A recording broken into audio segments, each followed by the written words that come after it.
Baik, assalamualaikum warahmatullahi wabarakatuh.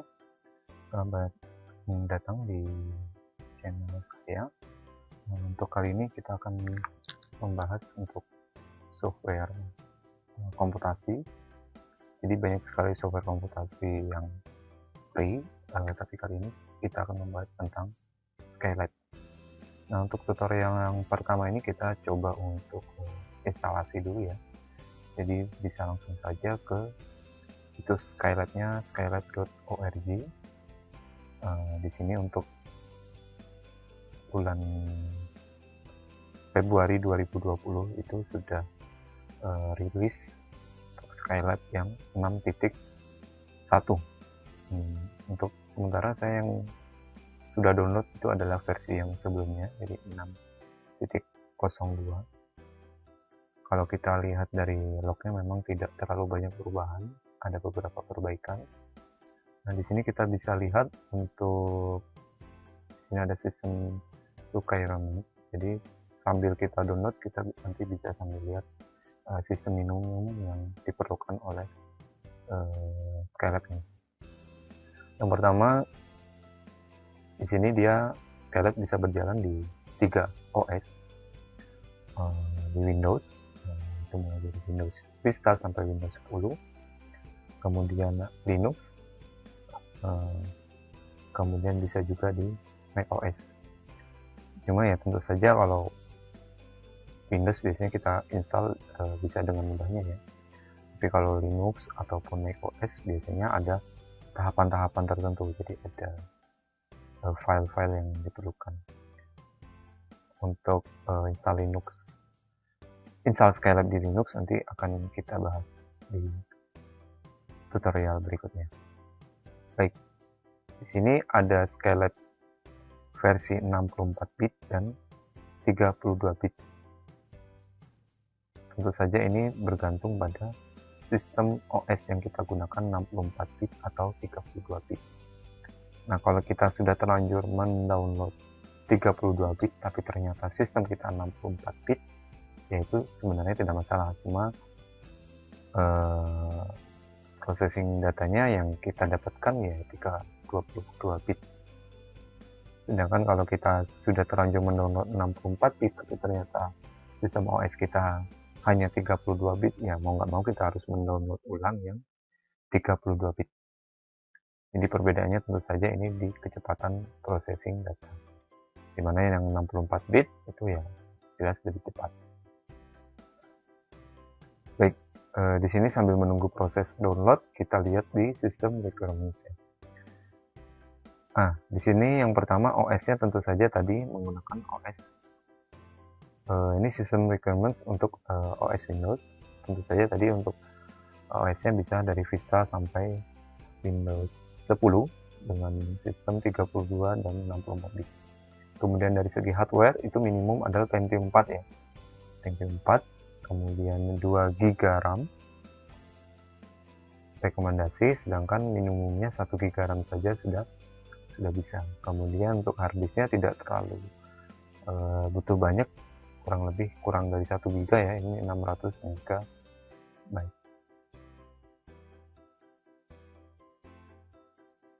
Kemudian ini beberapa opsional, kita bisa menambahkan beberapa file tambahan. Kemudian untuk Linux, di sini tidak disebutkan spesifik apakah versi di bawahnya ini bisa. Jadi untuk Red Hat atau biasanya CentOS itu versi 5.5 itu sudah bisa ya, 5.5, 6 sampai 7, bahkan sekarang kan sudah sampai 8 ya CentOS. Nah, dia versi 5 saja bisa, sedangkan Ubuntu Linux 18,04 yang UTS di sini tertulis seperti itu, tapi nanti saya itu pakai yang Linux 12.04 karena memang dari segi hardware lebih ringan. Coba nanti kita bikin tutorial yang untuk Ubuntu Linux 12.04. Nah, di sini ada titik-titik, nah berarti kan mungkin bisa juga di distro Linux yang lain. Kemudian untuk dari segi hardware, saya rasa di sini tidak terlalu banyak perbedaan, hampir sama dengan yang Windows tadi. Kemudian ini ada opsional, adalah Fortran compiler ya. Jadi kalau ada mau tambahan kita menggunakan bahasa Fortran, mungkin nanti kita butuh modulnya untuk Fortran.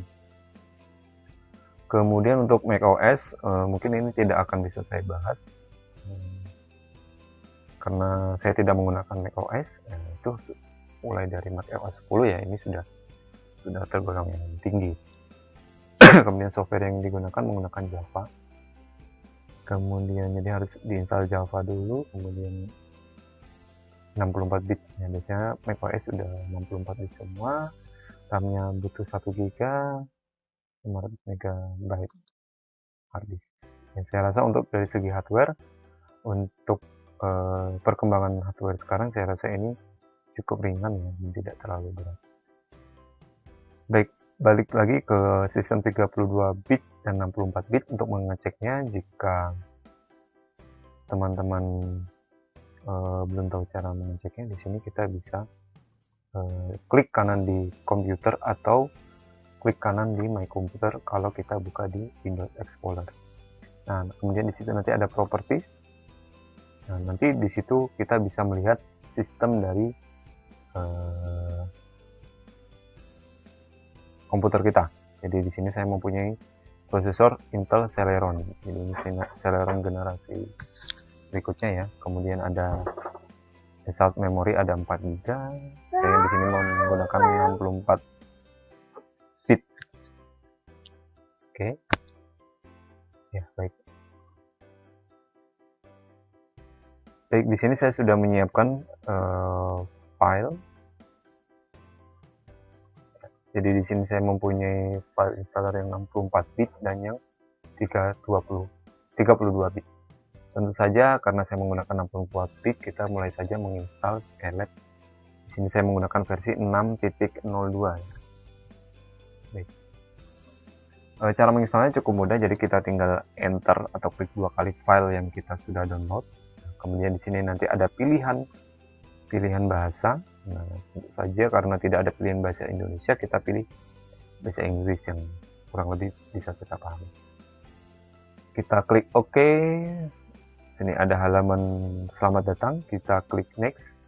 Di sini ada license agreement ya, menggunakan GNU dan GPL versi 2.0. Nah, saya rasa tidak ada masalah. Kita accept agreement, next.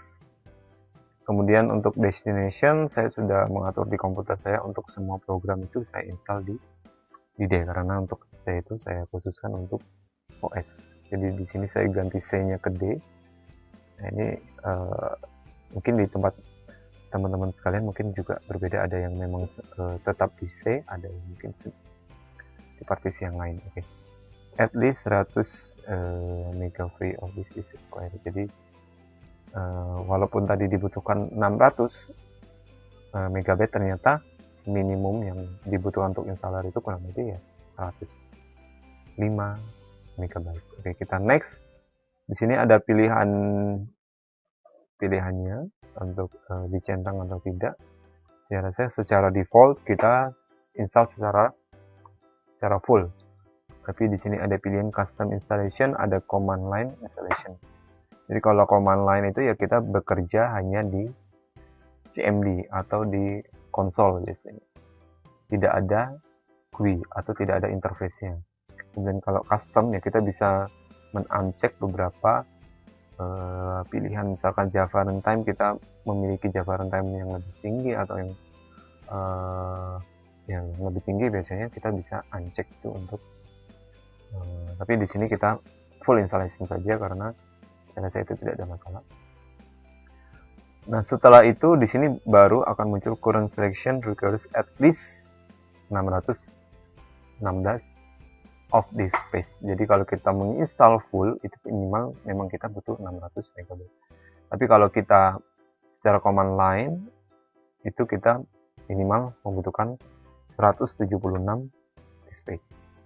Nah, biasanya ini kita butuhkan untuk pengembangan hardware yang kecil ya, misalkan mikrokomputer yang kita ingin pasangkan Skylab di situ untuk menjalankan running program yang dimana kita tidak perlu GUI. Jadi misalkan kita membangun suatu super komputer atau super mikrokomputer yang terdiri dari bermacam dari banyak cluster, kemudian kita butuh Skylab yang di space-nya itu terbatas karena mungkin cuma 1 giga. Nah, itu kita bisa hanya install di command line installation. Nah, itu lebihnya di Skylab ada di sini. Kemudian kita klik next. Nah, nanti ini untuk file name di start menu kita ada file name-nya Skylab serta versinya. Kita next, kemudian di sini ada pilihan untuk file association-nya ya. Nanti ada .sce dan .sci. Kemudian create desktop-nya, saya rasa tinggal next saja. Di sini sudah ada backup path-nya. Kita menginstal apa saja, kemudian ya itu kita klik install. Baik, kita tunggu sebentar ya. Untuk 600 MB saya rasa tidak cukup lama.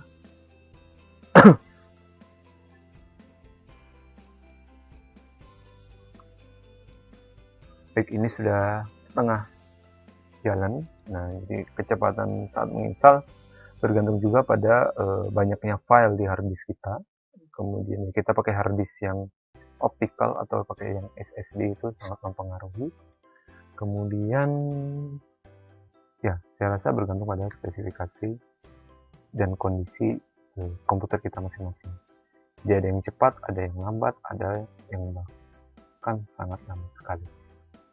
Baik, tidak apa-apa, saya rasa kita tunggu saja ya.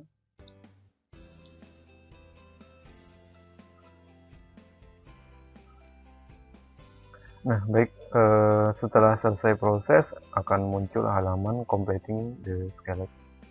Di sini menunjukkan kalau kita telah berhasil menginstal Skylab di komputer kita. Jika kita ingin melaunch Skylab, kita biasanya sudah tercek launch Skylab. Biasanya kalau tidak ingin melaunch, ya kita tinggal uncek saja ini. Jadi maksudnya kalau setelah kita klik finish, secara otomatis kalau posisi cek ini aplikasi Skylab-nya akan muncul atau running. Kalau tidak kita uncheck ya finish bisa selesai.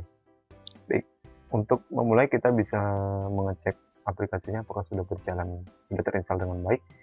Di sini berarti sudah ada shortcut ya untuk Skylab-nya, kita enter atau klik 2 kali. Nah, kemudian ada flash screen-nya tadi untuk Skylab-nya.